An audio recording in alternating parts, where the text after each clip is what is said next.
And Honorable Chair, I am Mr. TENDAI BITI. My name is BITI. He is outside. I don't know whether he's having the problem we've all been having in coming in here. We were being denied access, so I don't know if it's one of those. If I may just be allowed to go out and check where he is and then come back in.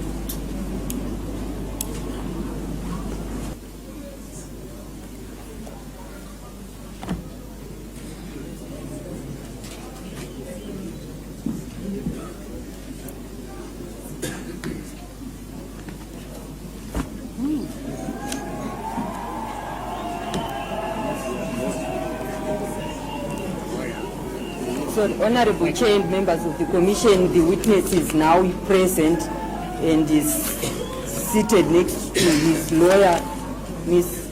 Beatrice Mketwa, who has already introduced herself to you. If you stand up. Which language are you comfortable to use? English. If you may state out your full names. TENDAI BITI. TENDAI BITI, do you swear that the evidence which you shall lead before this commission of inquiry shall be the truth only? If you do so swear, raise your right hand and say, so help me God. So help me God. Oath administered, you may take a seat if you want to take a seat. Mr. BITI, on behalf of the Commission of Inquiry, I would want to thank you for responding to the invitation to come before the inquiry today. Thank you, and good afternoon to the commissioners. It is common cause that you are the Vice National Chairperson of the MDC Alliance. That is correct. And you are also the Member of Parliament for Harare East That is correct. constituency. That is correct. And I understand you received the invitation from the Commission. And the reason why the Commission has called you is that certain evidence was laid before this Commission to the effect that before and on the day of the 1st of August, you made certain statements which could have incited the violence. But being a lawyer yourself, I believe you understand that this is not a court of law. As such, we are not putting allegations to you in the way that we do in criminal proceedings. But this is in order to allow you to respond to those allegations that were made. The Commission thought it would only be fair and just that you be allowed to respond to the said allegations. And it is in this spirit that you have been called. Would you have anything that you would want the Commission to know with regards to the allegations? Thank you, Your Excellency, and members of the Commission. I have indeed received an invitation to appear before this Commission, and that invitation insinuated that certain allegations had been made by those who came to testify before the Commission. I have, Mr. Chairman, through my lawyers of record, Mrs. Mutetwa of Nyambirai Mutetwa and Associates, and also Mr. Chris Mike of Atherson and Cook, all instructed by the Zimbabwe Lawyers for Human Rights. I have requested copies of the transcript so that I can study and prepare myself fully and see who said what against me or against the organization that I'm a member of, the Movement for Democratic Change. We have made this request on at least 6 occasions, and we have been denied access to the transcript. So I need to say that I am appearing before this commission, Mr. Chairman, without prejudice, or to put it differently, under protest, because I've not been fully finished with the transcript, and therefore I'm unable to answer in minute and greater detail the allegations that have been made against me. I'm also appearing in CASU under protest for the bigger and constitutional issue that from where I'm sitting, the real issue about the 1st of August 2018 is who actually gave the order to deploy members of the army, who actually gave the order to shoot an unarmed civilian population. And as far as I'm concerned, I'm a constitutional lawyer myself. Section 213 is very clear. Section 213 of the Constitution is very clear that only the country's president is responsible for the deployment of troops. And if that is the case, it means, with great respect, that the answer to who deployed is answered. It's answered by Section 213 of the Constitution of Zimbabwe. That being the case, Comrade Chairman, that being the case, the very same person who is constitutionally responsible for deploying troops cannot therefore call a commission of inquiry to in fact inquire into his own cause. He can't do that. He's conflicted. And so principles of natural justice would have demanded that another person other than the person responsible for deployment of troops appoints the commission. So I respectfully contend that the appointing authority had no legal basis of making the appointment in setting up the commission in terms of the Commissions of Inquiry Act, for the simple and good reason that is conflicted by virtue of Section 213. And I know, President Chairman, that coming from South Africa, you will be familiar with the two judgments on state capture in which the High Court of South Africa, the Constitutional Court of South Africa, disbarred former President Zuma from appointing a commission on state capture due to the very fact that he and members of his family had been mentioned and allegations had been mentioned into state capture. He was also disbarred from appointing a commission of inquiry into the use or abuse of funds around the construction of the Nkandla residence, again for the same reasons. So I would submit, Mr. Chairperson, that if we have to follow the strict dictates of natural justice, constitutionalism and the rule of law, the appointing authority cannot appoint a commission in which he is both judge and jury. My second basis for the objection, or third basis, are the terms of reference. I consider, Comrade Chairman, that the terms of reference are presumptive. I consider that the terms of reference create a conclusion, but that conclusion is one that ought to be the byproduct of this inquiry, of the factual inquiry. So just to read one, I'll just read one term of reference. It says, and this is term of reference B, to identify the actors and their leaders, their motive and strategy employed in the protest. Why is there an assumption that there were leaders in this whole thing?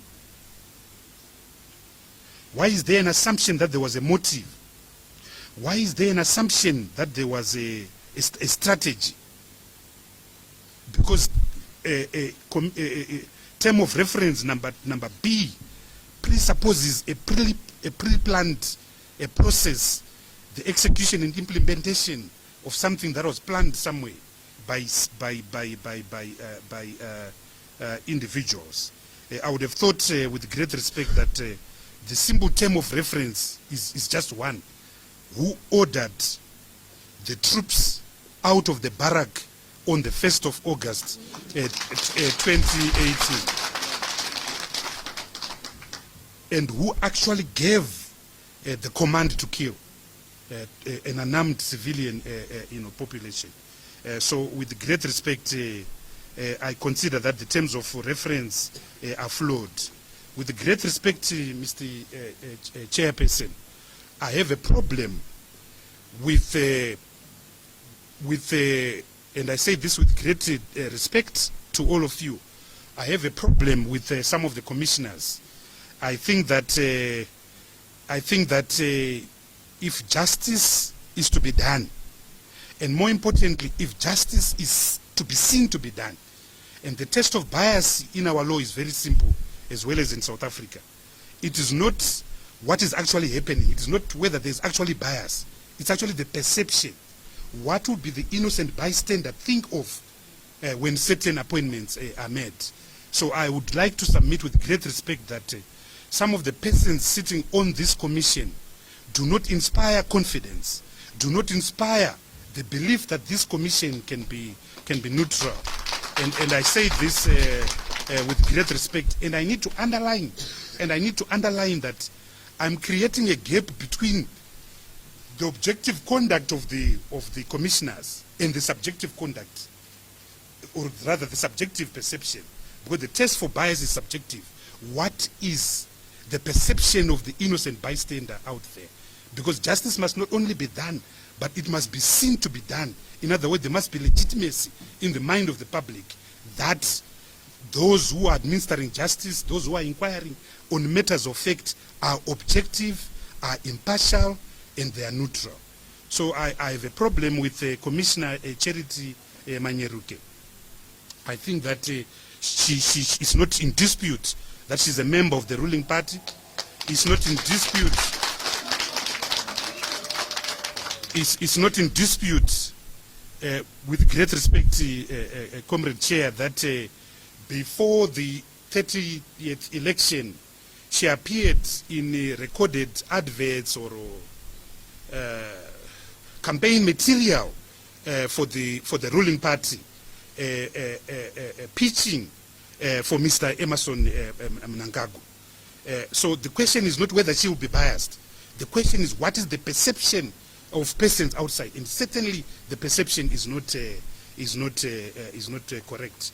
And I would have also have thought that in light of the fact that these allegations have been made against her, I would have thought that the decent thing for her as a self-respecting person would be simply to resign so that she doesn't put anyone in the commission.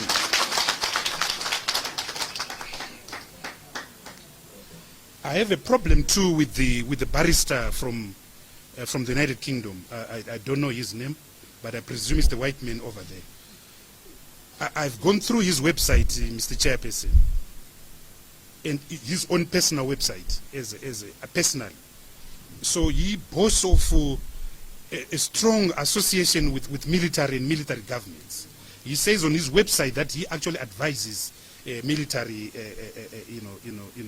regimes. So I have a problem. Again, I don't know him, and the question is not whether he'll actually be biased. The question is, what is the perception out there? What is the subjective impression created by his presence? I also would like to know the criteria that he was chosen. There are probably over 1 million lawyers in the United Kingdom. Is it that he was chosen purely because of his actual association with the military junta and so forth? So I've got a problem with him, and I don't think that using the test of bias developed in our law in cases such as McGowan versus the Minister of Health, I don't think you pass the test. I also have a problem. A problem with the Mzee, the general from the Republic of Tanzania. Again, the intelligence we have in our party is that he's strongly associated with our Vice President. That may be correct or may not be correct, but the fact out there is that what is the perception to the public? I would have thought that what was simply needed were neutral persons people with, for instance, yourself, Mr. Chairperson, Chief Menyeka Nyonyoko, people with no bone in the fight, but to appoint persons with some kind of parentage to the military government here, I would have a problem with that. So that's my third, objection. So in short, on this score, it is my evidence, my testimony, my view, and my submission that that this commission ought not to have been appointed by the appointing authority that appointed for the reason that I've pointed out above, and secondly, that there are certain things that raise questions, the terms of reference and the appointment of certain commissioners. So I'm giving evidence under protest. The second aspect of my testimony, Mr. Chairman, with your permission,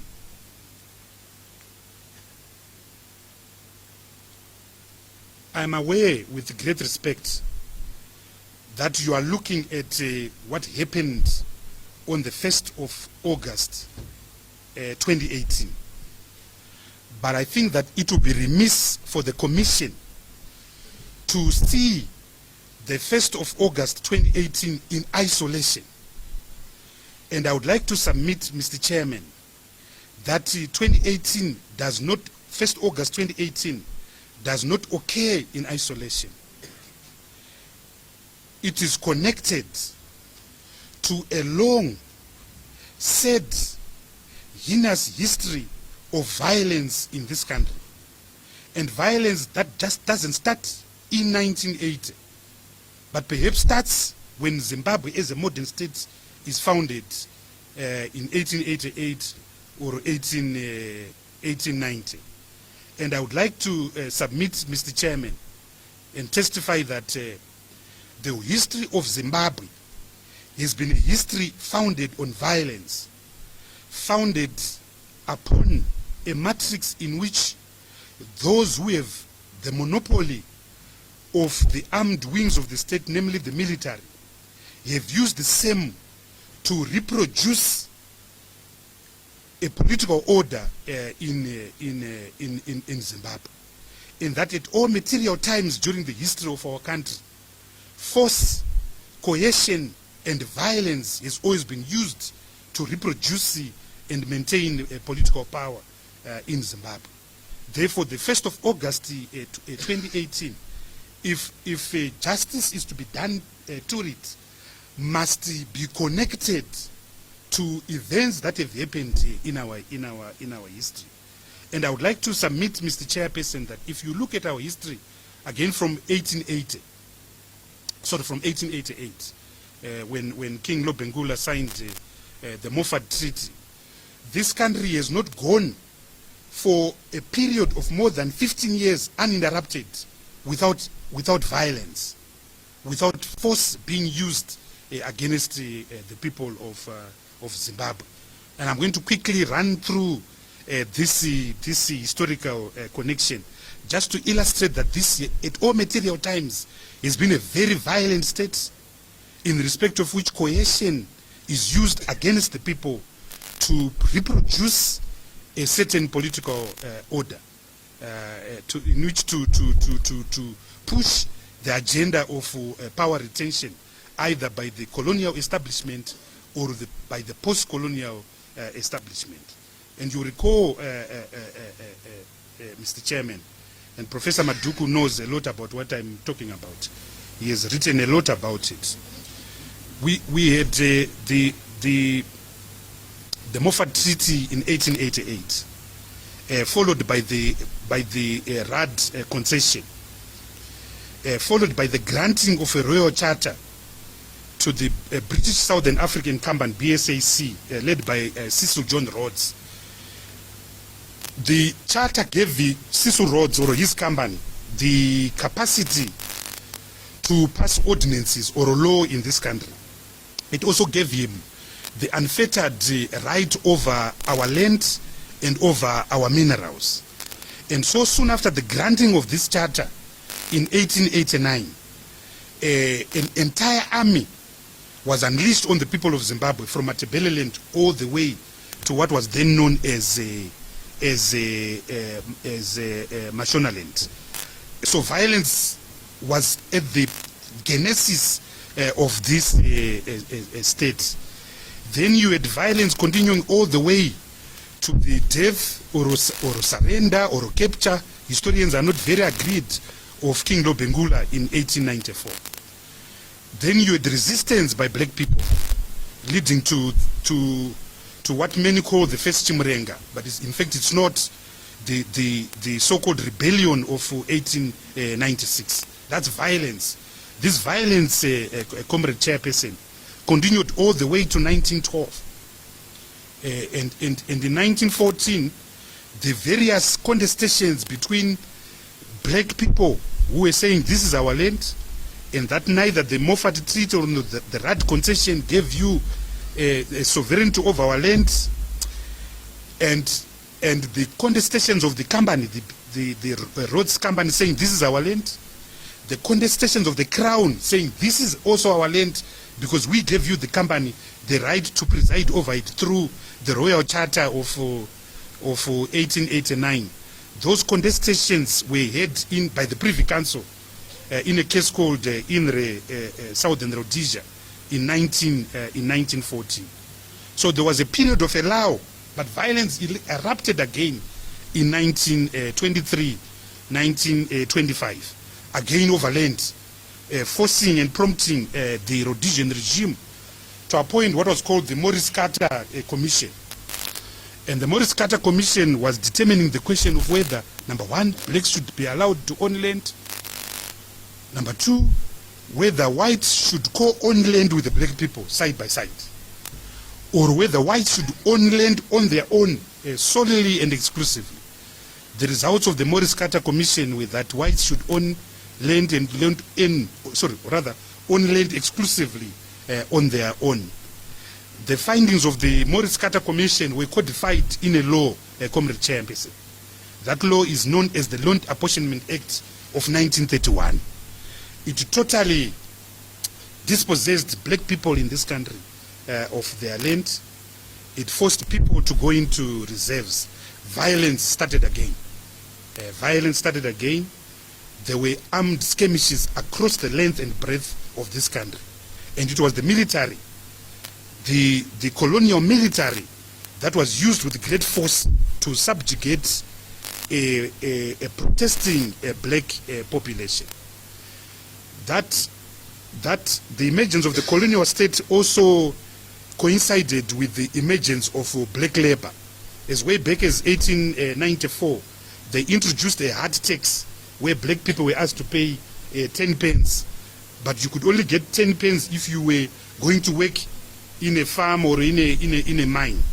So by the 40s, there were now serious black unions in this country, with the main one led by a man called Benjamin Burombo, who organized a protest in Hwange in 1944. That strike, Mr. Chairperson, was the genesis of the nascent nationalist movement, which would then be led by Joshua Ngomo in the 50s. So we have never known peace. It has always been violence, with the state using violence against the black population. The nationalist movement, the organized nationalist movement, saw the execution of the War of Liberation starting in the late 50s, the early 60s, until the colonial establishment here, or the white establishment here, broke away from the colonial establishment by unilaterally declaring independence on the 11th of November 1965. UDI, as we call it, just accelerated violence. And so we had a war of liberation that only ended in 1979 and left 50,000 people, black people, dead in this country. So the colonial state was primarily a violent, vicious state that reproduced its minority rule through violence, oppression and repression of the black people. After independence, nothing changed. with great respect, Comrade Chairperson. Up until 1979, you had two armies.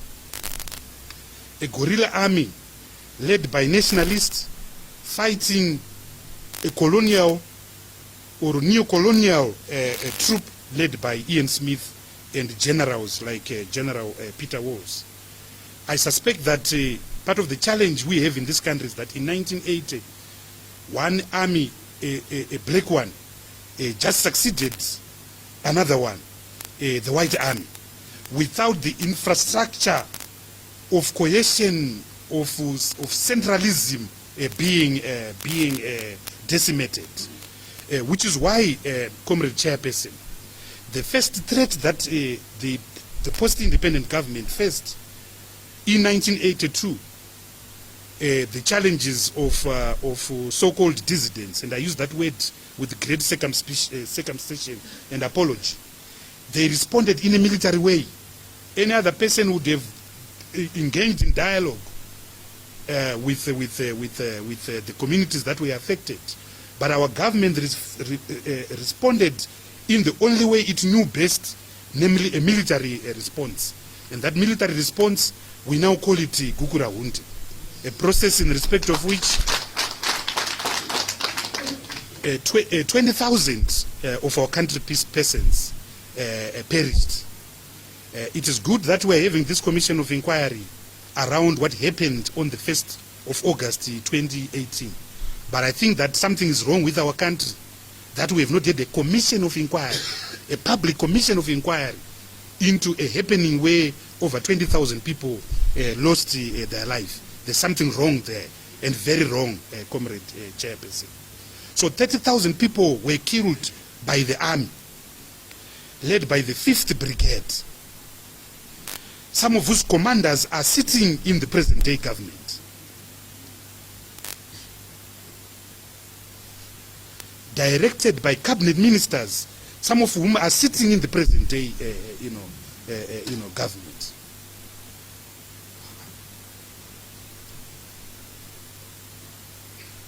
And again, you can see the gap. If you were counting the periods, you can see, unfortunately, that we have never had more than 15 years of uninterrupted peace since 1888. And in fact, Mr. Chairman, if you had time, I would actually argue that we've never had peace since 1450. It has just been violence. It has just been violence. So after Gukura Hundi, and I want to say that between 1980 and 1990, there was serious political violence as well against the ZAPU people, against the UANC people. I grew up in a township called Zivaresekwa. Our neighbors' houses were stoned for supporting Bishop Mzoriwa's UANC. This is something that I personally witnessed as a little boy in the ghetto. So they've always been political violence in this country. Despite the bigger picture of Gukura Hundi, there were these side stories and side shows that have been taking place in our country. Then you had, Mr. Chairperson, the violence associated with our land reform program. And I submit that whilst no one can question the imperative of land reform in this country, I would like to submit that the violence that associated our land reform program was totally unnecessary, absolutely unnecessary. The lives of black workers were lost, the lives of commercial farm owners were lost, the lives of livestock, dogs, cats were lost during that exercise. An exercise which is still continuing. 20 years after the land reform program, we are still occupying farms, even as I'm talking to you right now. In 1999, the MDC was born, pursuant to a National Working People's Convention that was held in Hillside, about 5 kilometers away from this venue, on the 24th and the 26th of February in 1999. Commissioner Maduku also attended with myself at that convention. The formation of the MDC as the first real threat from an organized democratic political opposition ushered into Zimbabwe a new kind of violence. A new kind of violence. And that violence starts after the constitutional referendum that was held on the 10th and 11th of February 2000. We had a constitutional referendum, Comrade Chairperson. And as civic society, we organized ourselves in a civic body known as the National Constitutional Assembly. And the referendum made a simple question, yes or no. Yes to those who wanted a commission that had been prepared by a commission of inquiry chaired by the late Chief Justice Godfrey Chijgausiku, and those who said no. So we mobilized for the no vote. Dr. Maduku was part of our campaign, and the no vote succeeded. This was the first time in the history of our country, Comrade Chairperson, that the government and indeed the ruling party had lost in any plebiscite, in any referendum, in any election. But that referendum, number one, it created the land reform program, because white farmers were perceived to have been supporting the opposition in the no vote. So as I said, the referendum was on the 11th of February 2000. The first farm occupations took place a few days later on the 14th of February 2000. So there is actually a connection which is uncontested, which is undisputed, between ZANU-PF's loss in the constitutional referendum and the violence that started and emerged and has been a permanent part of our infrastructure from 2000. We saw massive violence afterwards, political violence. In 2000, we lost a number of activities from our party, people like Talent Mabika, Chiminya, and so forth. I'm going to speak about the people that we have lost later on, but there was massive violence against our movement.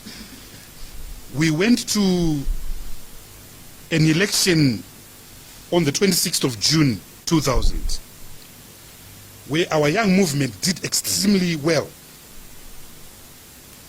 Out of the contested 120 seats, we actually won 58 seats. But ZANU only managed to get a decent majority because at the time the president could appoint 20 extra members of parliament. And I need to say that we took, of the seats that we lost, we took 15 of them, or rather, we took many of them. We filed election petitions before the High Court of Zimbabwe. And at the High Court level, we actually won 15 election petitions, so that our result would have been 58 plus the 15, and would have been the majority party in 2000. But sadly, all our appeals, for reasons that I don't want to go to, were reversed. On appeal, all the 15 cases we had won at High Court level were reversed. But I'm saying this to point out to the fact that when we went to the presidential election that was held on the 11th of March 2002, given how well we had done as MDC in the June 2000 election, there was no one who doubted that Morgan Richard Changirai was going to win that election, was going to defeat the ZANU-PF candidate, President Mugabe.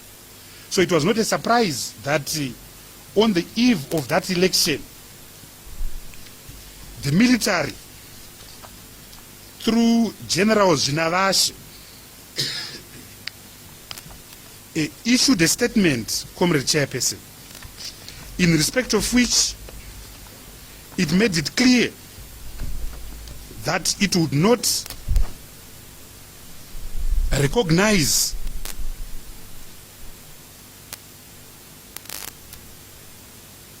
any result from the general election of 2002 unless someone with the liberation credentials had won. And Mr. Chairperson, allow me to read the quotation. So General Zvinavashe said, his full names were General Vitalis Zvinavashe.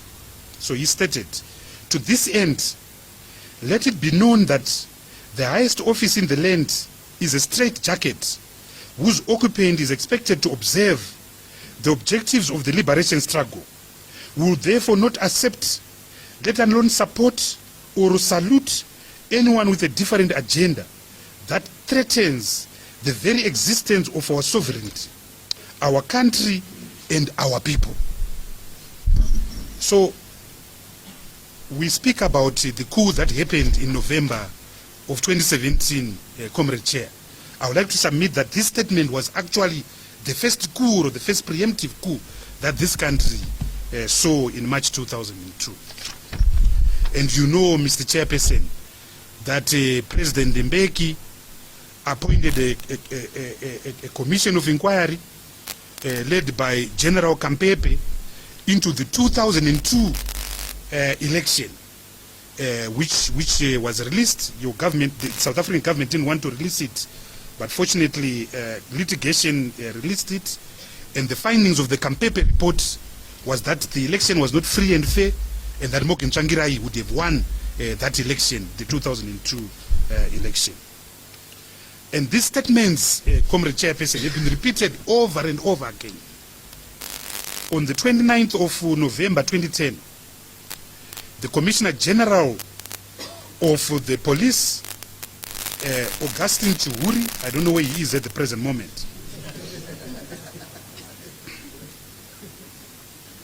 and I'm not sure whether he still believes in this statement, but he stated as follows: this country came through blood and the barrel of a gun, and it will never be recolonized through a simple pen which costs as little as 5 cents. That's a member of the security forces who, in terms of section 206 of our constitution, must be neutral, must be impartial, and serves the state, not a political party. I've got another statement made by Brigadier General Douglas Nyikayaramba.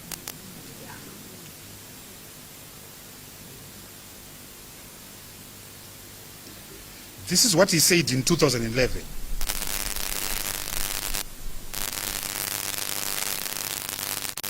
Daydreamers who want to reverse the gains of our liberation struggle, who continue daydreaming, they can go to hell.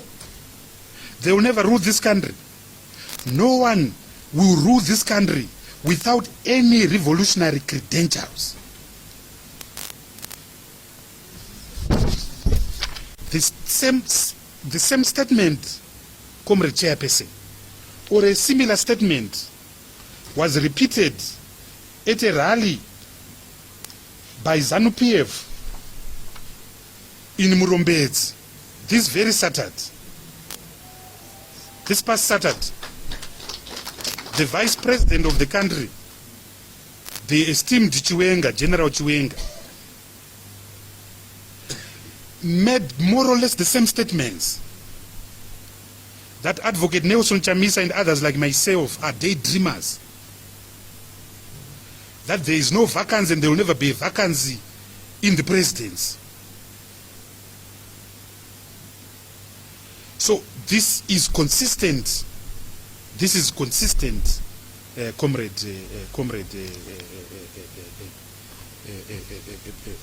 Chairperson. I want to speak to and make the point that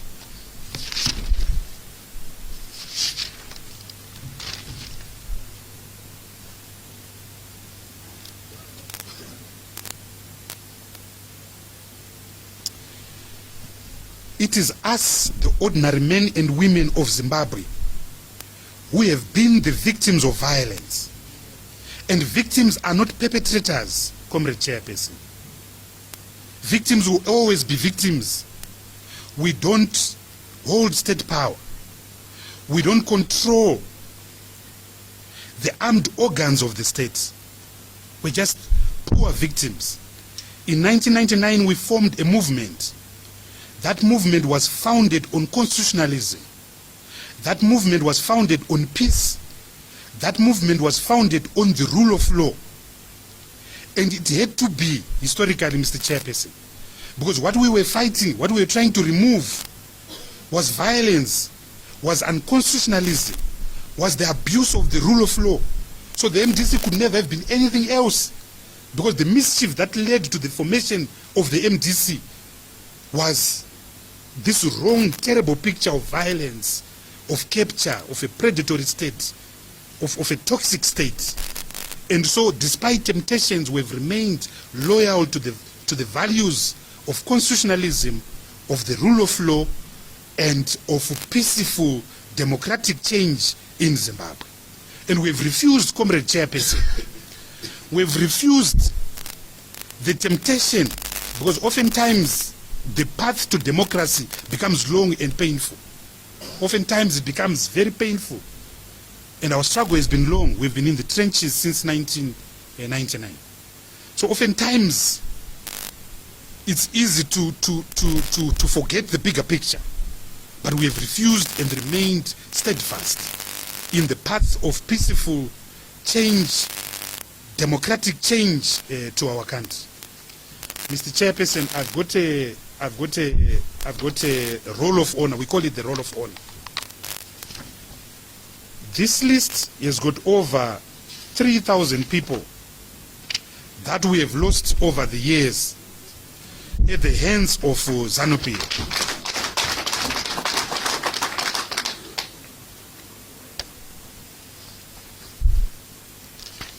And can I be allowed to submit the same as Exhibit A? And I'm just going to highlight some of the key characters we have lost.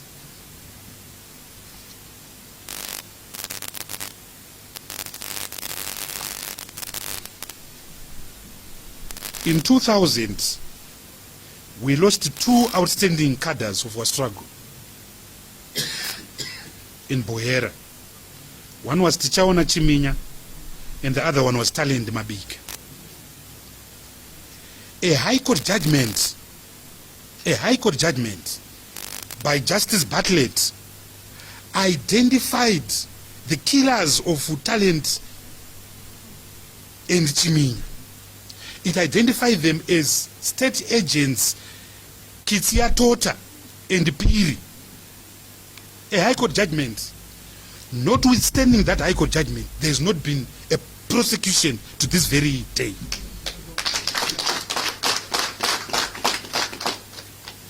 And I know that Piri is roaming somewhere in Chipinge. I think he's farming in Chipinge.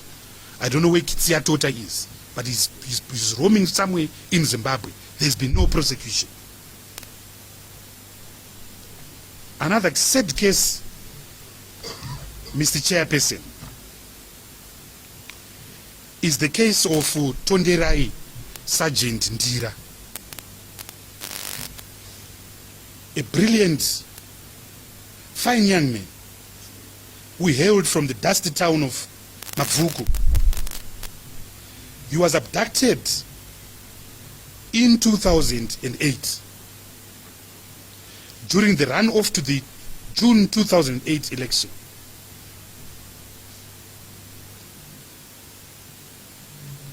He was killed in Goromons.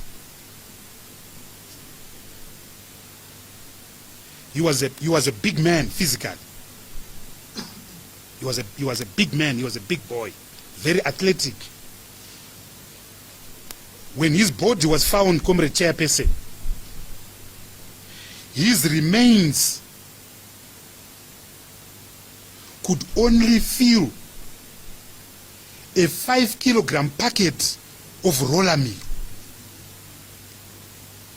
and his father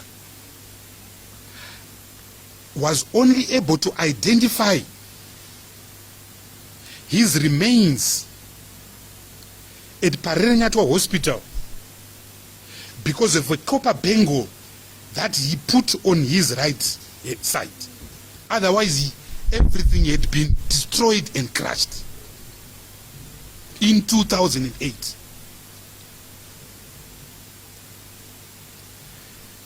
His lawyers at the time, Advocate Mtetwa, who is here, filed what we call in our law a habeas corpus, which is an application for the release of someone who has disappeared. So on their way to argue this habeas corpus, news reached the lawyers that Tondera Indira's father had just identified him through that copper band, we call it a bangle in this part of the world. The matter was heard before Justice Ben Hachwai, who is now a judge of our Constitutional Court. The police representatives who appeared in that court proceeding then advised the court that this court application is now unnecessary and it has to be concluded as a matter of urgency because we're going to give Tondera Indira a pauper's burial the following day without a post-mortem.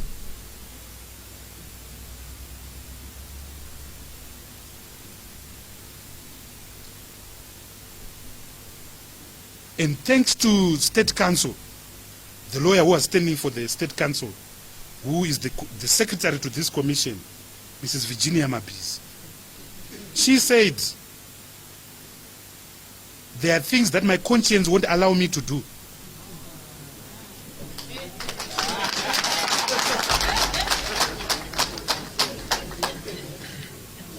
So she refused to be part of the process to do with the pauper's burial. 2008 was terrible. 2008 was terrible. We lost hundreds of cadres in violence that was perpetrated by the army against the opposition. Because our crime was simple.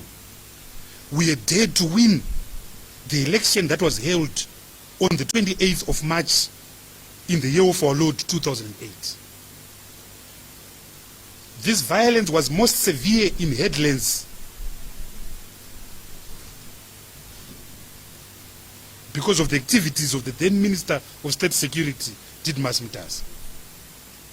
This violence was most severe in Mashona and Central.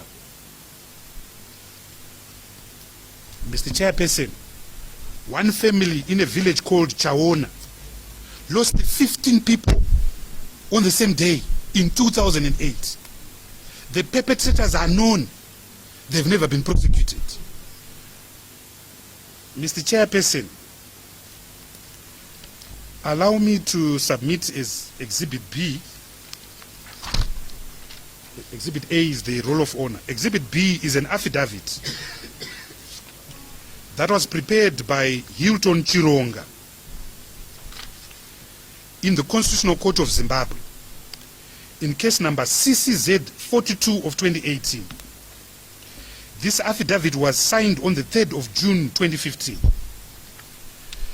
What Mr. Chironga was trying to do, and Mr. Rashid Stewart Mahia, the applicants in this matter, we have in our constitution, Comrade Chair,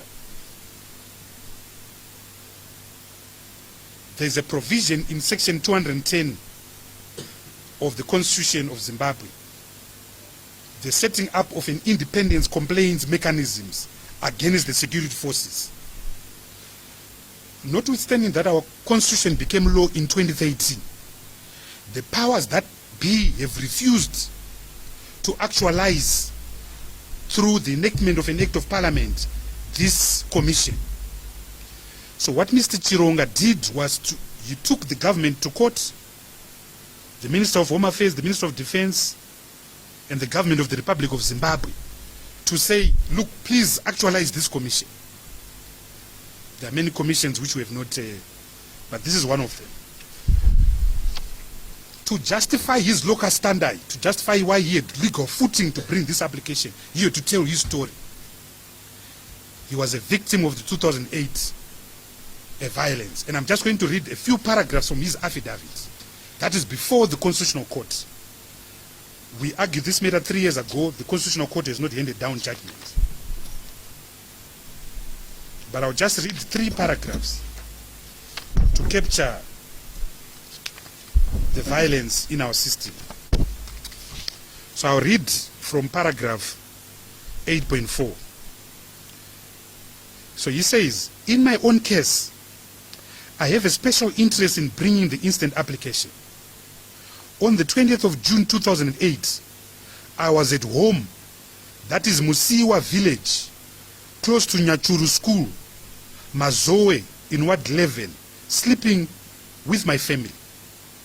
In the early hours of the morning, we woke up and found our homestead surrounded by a rowdy crowd that included Richard Chirongwe, the ZANU-PF electoral candidate for Mazoe constituents in the March 2008 election, soldiers in the form of Cairo Mandu and Chamnorwa Chakanyuka, and various other persons whom I believe were members of the security agency, in particular the CIO.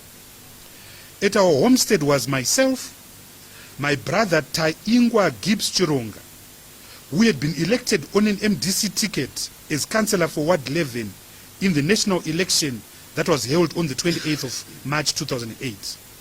Also present was my mother, Nelia Chironga, my sister, Susan Chironga, and 2 of my uncles, Joel Nguani and Hama Madamombe. Richard Chirongwe and his team proceeded to open fire on us. My brother Taingwa Gibbs Chironga was shot and killed, and he died on the spot. The rest of us froze in our steps, and Richard Chirongwe's team started assaulting us viciously. My 2 uncles, Joel and Hama, had their heads hit on the rocks, with the result that they too died on the spot at that very moment. My mother, my sister, and myself were severely beaten. So brutal were the assailants that they even forced us to drink a herbicide known as paraquat. Fortunately, we did not swallow the same. In my case, my tongue is now permanently lacerated, and I've nearly lost my tongue as a result of the paraquat. My brother did not have any children, but my uncle Joel was married and had 4 children. My uncle Hama was married and had 7 children. As of the present moment, I am looking after the dependents of the aforesaid deceased. We reported the matter to the Zimbabwe Republic Police, but instead we were in fact arrested and incarcerated for making the report. Now, Mr. Chairperson, this is a ubiquitous story in this country. This is a ubiquitous story in this country.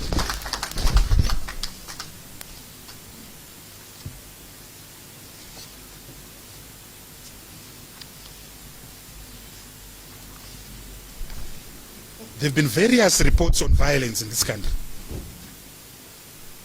There have been various reports on violence perpetrated by security agents, perpetrated by the military.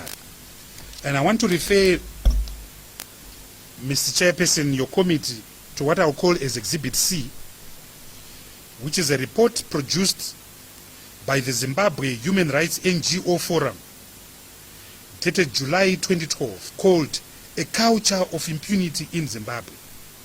A report on access to justice for survivors of organized violence and torture, OVT, in Zimbabwe. If I might so submit, Mr. Chairperson.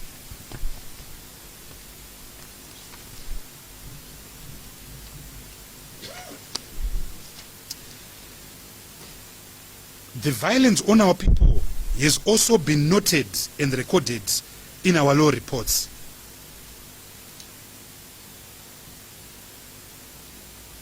So unintentionally, our law reports have become witnesses to the brutality of the regime in Zimbabwe over the years.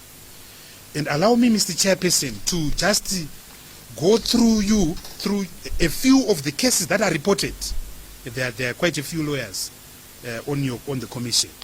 So in other words, this is evidence that was accepted. These are judgments that have pronounced on violence in Zimbabwe, perpetrated against the people of Zimbabwe.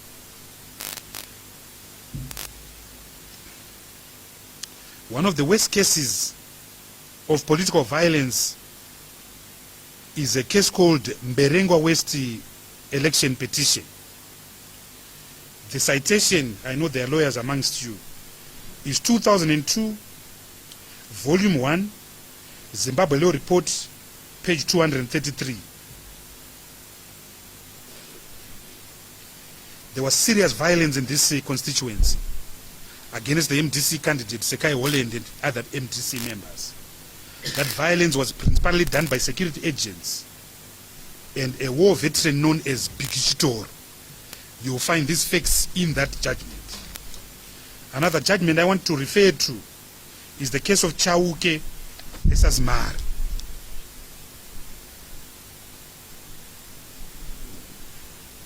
This was violence that took place in Chiredzi North.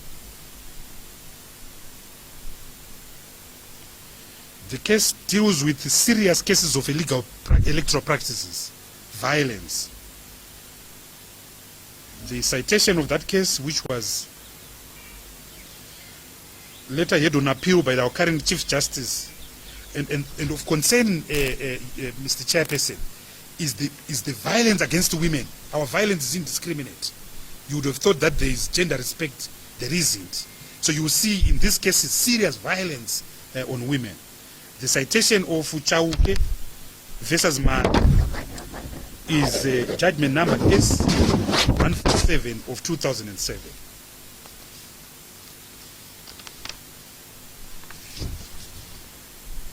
The next case I wish to refer to is the case of Eugenia Teera versus Minister of Defense.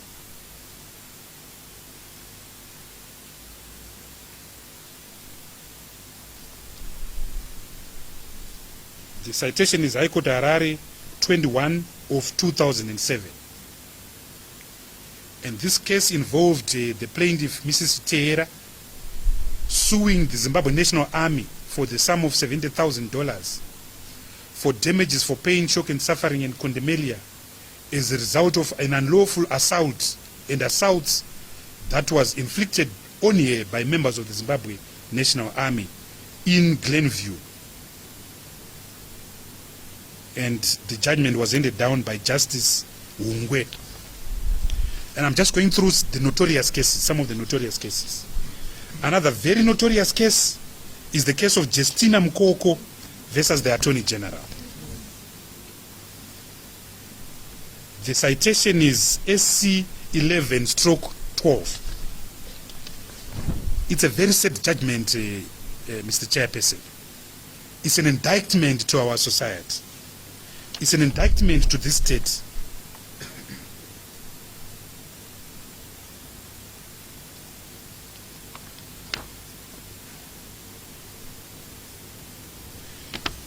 What happened there was that the applicant Justina Mkoko was abducted and tortured for months by security agents. Tortured for months by security agents. After months, she was then following this habeas corpus application that I've referred to. She was then released. When she was released, it was established that she had not been in the custody of the Zimbabwe Republic Police. And that is very significant because the only people allowed constitutionally to arrest on reasonable suspicion of the commission of an offense are members of the police. It was established that she had not been detained by the police. So she brought an application in the Constitutional Court, in the Supreme Court, and the judgment was actually written by our current Chief Justice, Chief Justice Malaba. She argued that a right to dignity, codified in Section 51 of our Constitution, a right not to be subjected to torture, cruel or degrading treatment, codified in Section 53 of the Constitution of Zimbabwe, had been breached.